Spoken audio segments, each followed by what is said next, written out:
Culture. The only commonality that connects humans is their different customs and ways of life. This juxtaposition manifests in many areas of our lives, whether it be food, language, behaviors, and even more strikingly, music.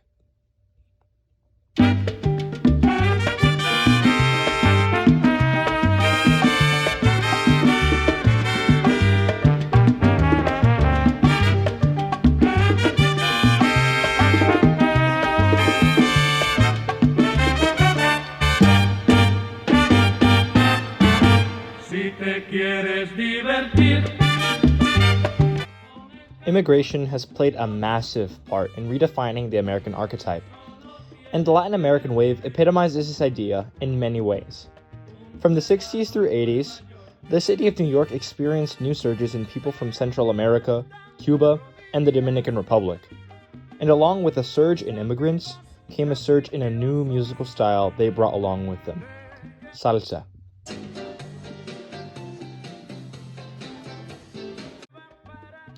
Salsa began as mambo, a Latin dance of Cuba which was developed in the 1940s. In the United States, it replaced rumba as the most fashionable Latin dance. This dance was the progenitor of salsa, which was its Americanized counterpart, and mixed elements of R&B, jazz, and Motown to create a new auditory experience. And though salsa is a very distinctive art form, the circumstances which molded it at a socio-political level are undoubtable. They ultimately reflect an integration of Hispanic unity into American society. This is evident in salsa music's presence, lyrical content, and demographics.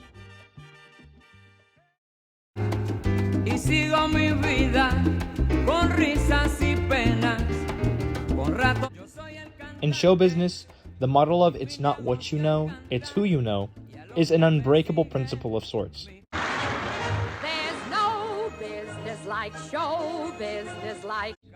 Regardless of musical fidelity, artistic capacity, etc., without the right people, you aren't going in the right places. The Palladium Ballroom was the way salsa found influential and powerful individuals. Located on the south side of East 14th Street, between Irving Place and 3rd Avenue, it served as a hub for cultures for all corners of the world. The Palladium brought Latin music to the Midtown area and unified Puerto Rican, Cuban, Italian, African American, Irish, Asian, and Jewish patrons of all classes. Surprisingly, upper echelon celebrities such as Marlon Brando, Kim Novak, Bob Hope, Amiri Baraka, and others were avid regulars. Considering the counterculture and sexual revolution during these times, the appeal of a flirtatious dance was what allowed salsa to be known as a physical, passionate, and intimate medium of expression.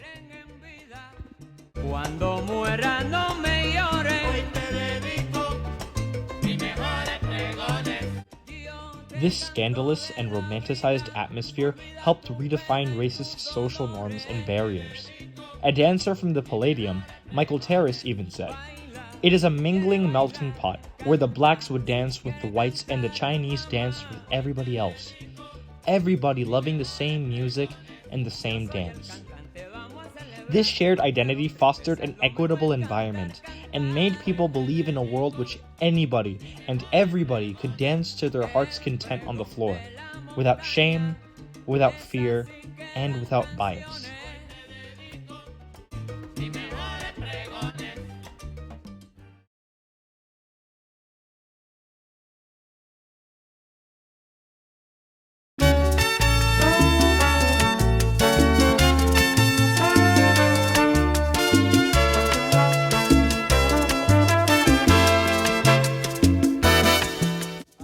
As important as networking may be, another important facet of any genre is its content. Salsa does cover a wide variety of themes: love, death, depression, addiction. Its melodies and upbeat tone accentuate its many dark and grisly themes.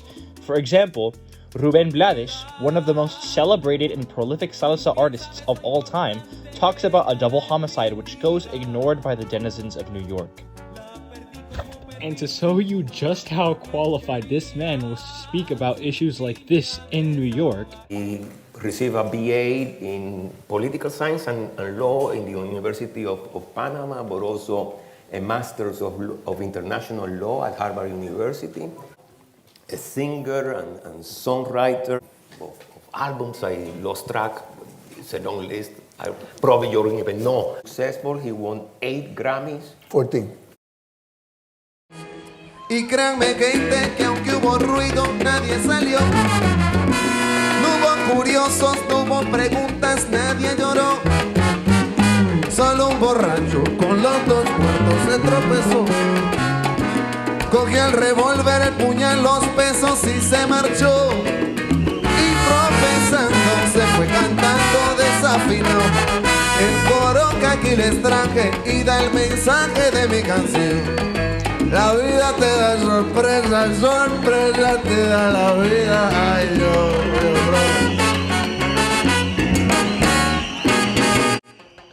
aside from this, the importance of survival, injustice, and unity creates a sense of we. This sense of we comes from shared language. The ability to speak Spanish was the mark of someone who shared the identity of many others. The song Plástico, again by Blades, explains the dangers of leading a material life and compels his fellow Latino to be proud of their heritage and walk towards a shared, hopeful tomorrow.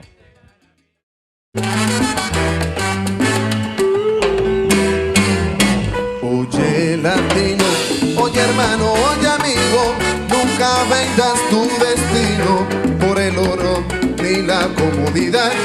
Nunca descanses, pues nos falta andar bastante. Vamos todos adelante para juntos terminar con la ignorancia que nos trae sugestionados con modelos importados que no son la solución. No te dejes confundir, busca el fondo en su razón. Recuerda, se ven las caras, pero nunca el corazón. And most definitely, this sense of we was shared through the idea of homeland. And this homeland was not necessarily a geographical location, but it was an idea of familiar cultures and attachment to similarity. One such example can be found in the song Latinos en Estados Unidos by Celia Cruz, where the feisty icon displays a Latino bond through the case of Latin America's founding fathers, such as Simón Bolívar and Martí.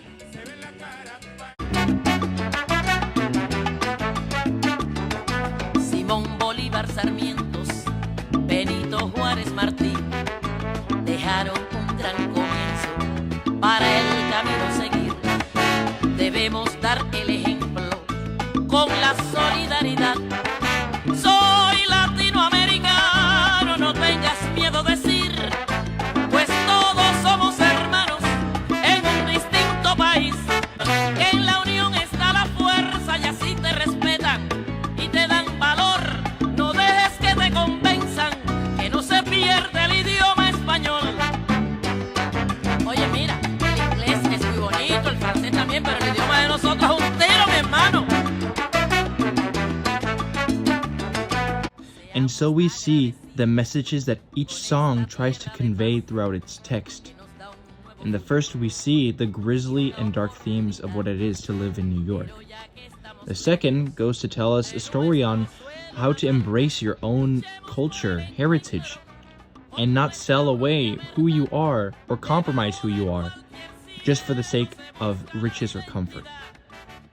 And amidst all the pain, sorrow, strife, and oppression, the message believes in a tomorrow of hope.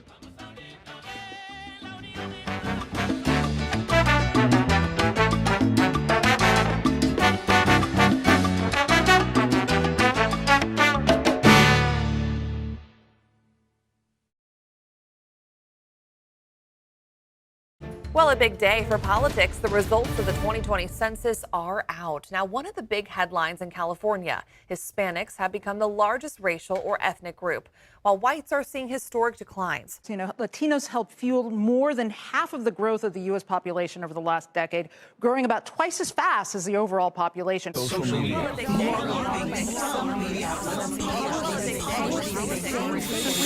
Yeah, as overwhelming as this might seem though, it is true. Within recent years, the Latin American community has grown to unprecedented levels. Yes, salsa's history is a long one at that, with many influential individuals throughout its course. And it does also cover a wide variety of themes, most importantly those of unity and cultural pride. However, the integration of Latin American society into American society, well, that's a numbers issue. California is now passing that landmark. I'm Leon Krause, anchor for KMEX Channel 34, Univision in Los Angeles.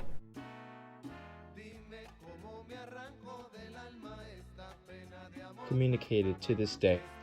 Undoubtedly, the pre-established messages of being proud of your culture would obviously embolden many Latinos to be uncompromising in who they are, how they speak, and where they choose to speak.